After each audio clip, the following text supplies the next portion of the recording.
Ewan ko kung nabalta mo, way back 2022. Na-disgrasya akong malala eh. 2 months sa hospital, 3 ribs na bali. Plane ko pumutok. Tapos, alam mo yung Center Island, nag-letter U ako doon. Hey, kamusta? What's up? What's up mga bro? Dito tayo sa Caltex Ma'am Plaza. May ride kami ngayon kasi niyag ako ni Bro Jow. Grabe ako lang yata lower CC sa mga to. Lahat sila nakalitro. Sabi ko na nga ba mag-upgrade na tayo ng 10R eh. Bro, may tanong ako. Pag nagbago ba yung mukha ng 10R, magbabago ka ng 10R? Actually, yun nga ako content ko. Talaga? Hindi, pero nagbago na ba ngayon 2026? Well, 2026 malaki ang chance kasi halos lahat ng pansin mo sa Kawasaki dami nilabas.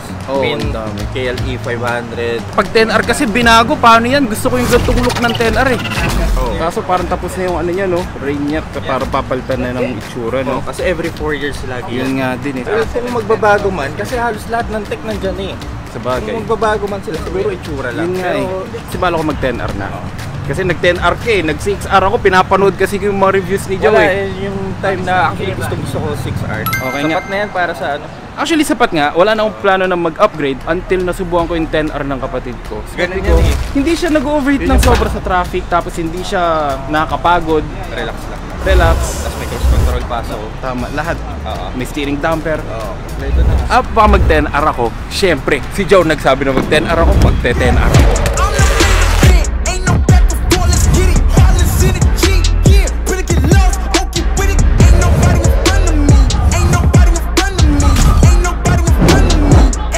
Pwede tayo mag Ducati pag nag-sale 90% off.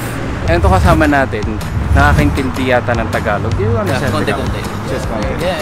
Do you mind talking to you in Tagalog or just? Yeah, anything, any Tagalog, Really? English. Yeah, you're that I will good. try to respond back. Alright. Bakit Hayabusa yung napili mong motor sa dami-dami ng motor?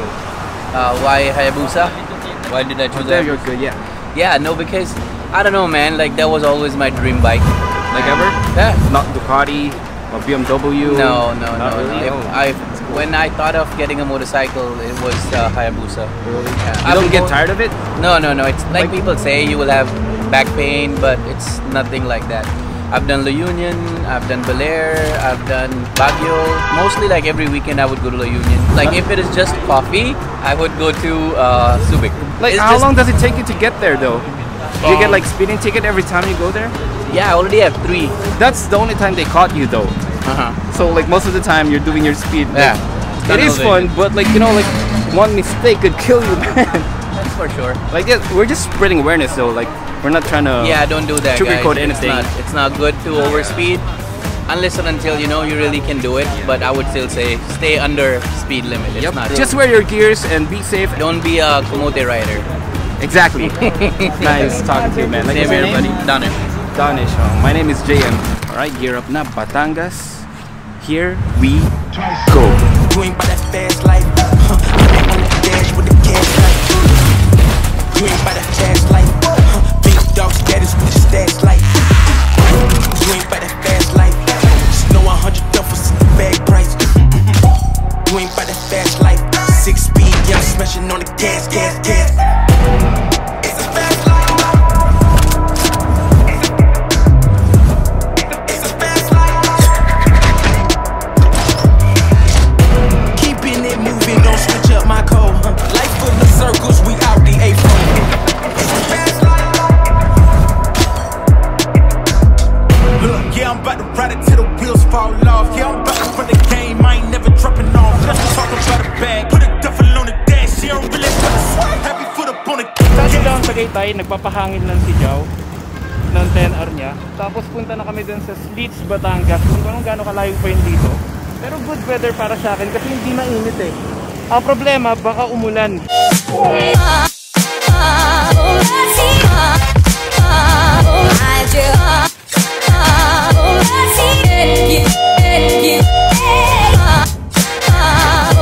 So mga bro, andito na kami ngayon sa Stilts. Ang ganda pala dito bro, grabe. Ang sarap ng simoy ng hangin.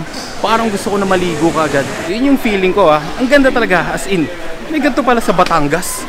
I woke up feeling on top of the world, like nothing's ever gonna bring me down. This feeling got me flying high as a bird. I may never touch the ground, napakaganda dito. May ganito pala sa Batangas. May kaibigan kasi ako Batanggenyo. Hindi naman sinasabi na may ganito pala sa Batangas. Kasi kayo sumasama sa akin eh. Kaya hindi ka naman nag-aaya.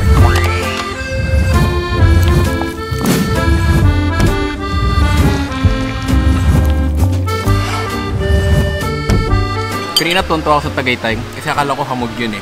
Typical Tagaytay. Yung pala galing sa Bulkang Taal pala yun.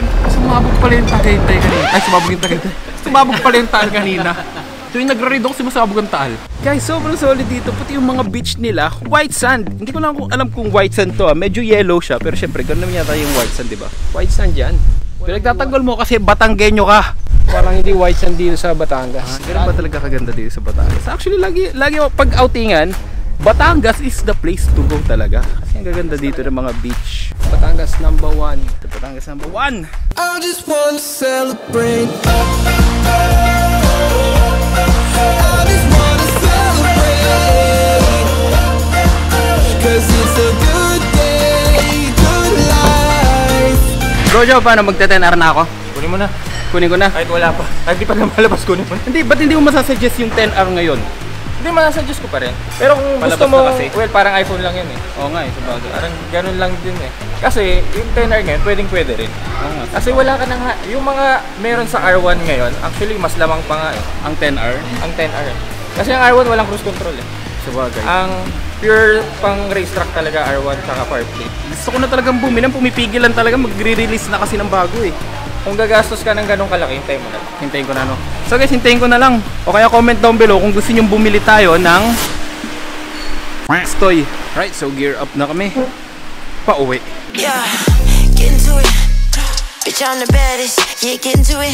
Yeah, hoes be the maddest. Yeah, get into it. Yeah, bitch, I'm the baddest. Yeah, get into it. Yeah, I'm the whole package. Yeah, get into it. I got the wrist freaking it, baby, and I'm getting. 1, 2. So, bagas muna kami saglit guys kasi wala na kaming gas. Ride safe po. Bro, ride safe man. Nice riding with you. Bro, Joe, ingat. Tayo magkano mamaya? Ha? Baka hindi tayo makapag-usap mamaya. Oo, ingat. Ride safe, thank you sa ride.